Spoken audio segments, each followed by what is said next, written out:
सबसे पहले आज के तमाम बड़ी खबरें नॉनस्टॉप न्यूज में। रफाल सौदे में घोटाले के फ्रांसीसी मैगजीन के दावे पर बीजेपी ने आज कांग्रेस को घेर लिया। बीजेपी ने कहा कि दुनिया के सामने सच्चाई आ गई है कि घोटाला किसके कार्यकाल में हुआ। आईएनसी, इंडियन नेशनल कांग्रेस को रीनेम किया जाए और कहा जाए कि आईएनसी का अर्थ इंडियन नेशनल कांग्रेस नहीं है, आईएनसी का अर्थ है आई नीड कमीशन। बीजेपी के आरोपों पर कांग्रेस ने भी पलटवार किया और कहा कि रफाल डील में 41,000 करोड़ का घोटाला हुआ है। हमारे सौदे में निविदा भी थी, नो करप्शन क्लॉज भी था। प्रधानमंत्री जी ने स्वयं हस्तक्षेप करके नो करप्शन क्लॉज क्यों हटवाया? रफाल सौदे में फ्रांस की मैगजीन मीडियापार्ट ने गोपनीय रूप से घूस देने का दावा किया है। रिपोर्ट के मुताबिक दसॉ एविएशन ने भारत से सौदे हासिल करने में मदद के लिए एक बिचौलिए को गोपनीय रूप से करीब 7.5 मिलियन यूरो यानी 65 करोड़ रुपए का भुगतान किया। रिपोर्ट के मुताबिक ये डील 2007 से 2012 के बीच हुई। इस सौदे में SM गुप्ता नाम के एजेंट को रिश्वत देने की बात कही गई है। रफाल विवाद पर कांग्रेस सांसद राहुल गांधी ने भी ट्वीट किया और कांग्रेस कार्यकर्ताओं को संघर्ष करते रहने को कहा। महाराष्ट्र में ड्रग्स केस से शुरू हुई सियासत आज अंडरवर्ल्ड तक पहुंच गई। पूर्व मुख्यमंत्री देवेंद्र फडणवीस ने महाराष्ट्र सरकार के मंत्री नवाब मलिक पर अंडरवर्ल्ड से संबंध रखने का आरोप लगाया। फडणवीस ने एक जमीन की डील के दस्तावेज रखे और आरोप लगाया कि नवाब मलिक ने दाऊद इब्राहिम के करीबियों और मुंबई ब्लास्ट के गुनहगारों की करोड़ों की जमीन खरीदकर उन्हें फायदा पहुंचाया था। और क्या आप जानते नहीं थे सलीम पटेल कौन है? और सबसे बड़ी बात, मुंबई के गुनहगारों से आपने जमीन क्यों खरीदी? मुंबई में बम विस्फोट करने वालों से आपने जमीन क्यों खरीदी? सरदार शाह वली खान 1993 मुंबई ब्लास्ट के आरोप में जेल में है। सलीम पारकर दाऊद की बहन हसीना पारकर का करीबी है। ये सारे मेरे पास जो सबूत है वो कॉम्पिटेंट अथॉरिटी को मैं दूंगा और कॉम्पिटेंट अथॉरिटी उसकी जांच करेगी। नवाब मलिक ने सारे आरोपों को खारिज किया और कहा कि कल वो फडणवीस पर हाइड्रोजन बम जैसा खुलासा करेंगे। ये बम नहीं है, आपने आडंबर खड़ा किया, लेकिन नवाब मलिक कल सुबह अंडरवर्ल्ड का हाइड्रोजन बम मुंबई में गिराएगा। नवाब मलिक ने फडणवीस के ड्रग्स माफिया से संबंध बताए थे। फडणवीस ने कहा था दिवाली के बाद वो बड़ा बम फोड़ेंगे। नवाब मलिक पर कार्रवाई की मांग को लेकर समीर वानखेड़े की पत्नी ने आज महाराष्ट्र के राज्यपाल भगत सिंह कोश्यारी से मुलाकात की। वानखेड़े की बहन और पिता भी उनके साथ थे। हम रोना नहीं गाने गए थे, हमने सब बताया है। जो पर्सनल अटैक्स हो रहे हैं नवाब मलिक जी से वो भी बताया है। आज ही क्रांति वानखेड़े की बहन ने अपने को ड्रग पेडलर बताने पर नवाब मलिक के खिलाफ थाने में FIR दर्ज कराई। वहीं ड्रग्स वसूली केस में NCB के DDG मुंबई के पुलिस कमिश्नर से मिले।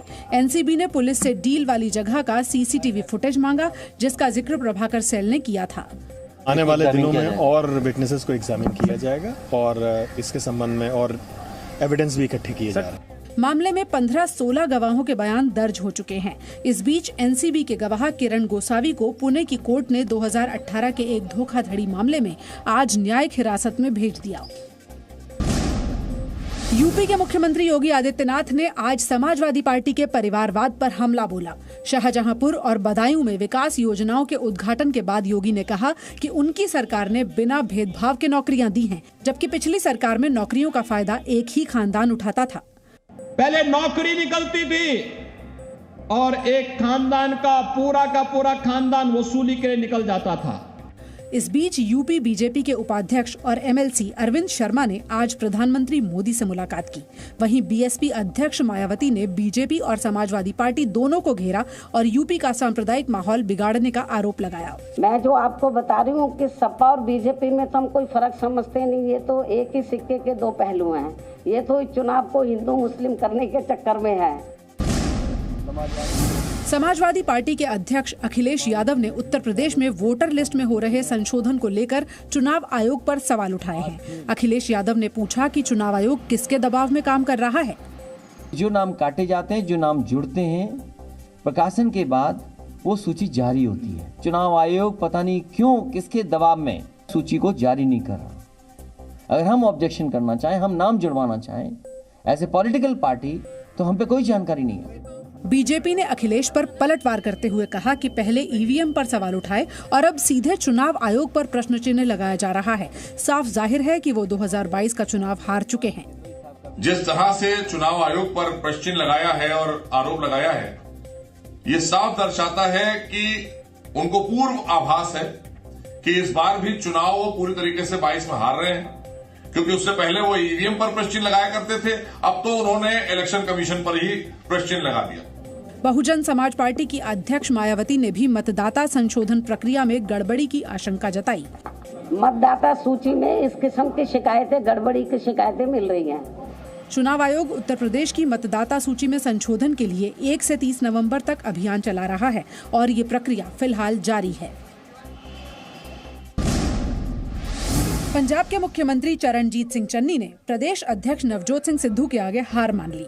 चन्नी ने पंजाब के एडवोकेट जनरल अमरप्रीत सिंह देओल का इस्तीफा मंजूर कर लिया। पंजाब का डीजीपी बदलने को भी वो तैयार हो गए हैं।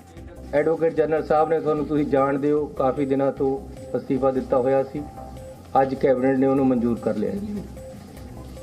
ਗਵਰਨਰ ਸਾਹਿਬ ਕੋਲ ਭੇਜਾਂਗੇ, ਜਦੋਂ ਅੱਜ ਹੀ ਸ਼ਾਇਦ ਪਾਸ ਹੋ ਜਾਏਗਾ, ਕੱਲ ਨੂੰ ਅਸੀਂ ਨਵਾਂ ਐਡਵੋਕੇਟ ਜਨਰਲ ਲਗਾਵਾਂਗੇ। प्रेस कॉन्फ्रेंस में चन्नी और सिद्धू खींचतान को ढकते हुए भी दिखे। नवजोत सिंह सिद्धू ने कहा कि उनकी लड़ाई व्यक्तिगत नहीं है।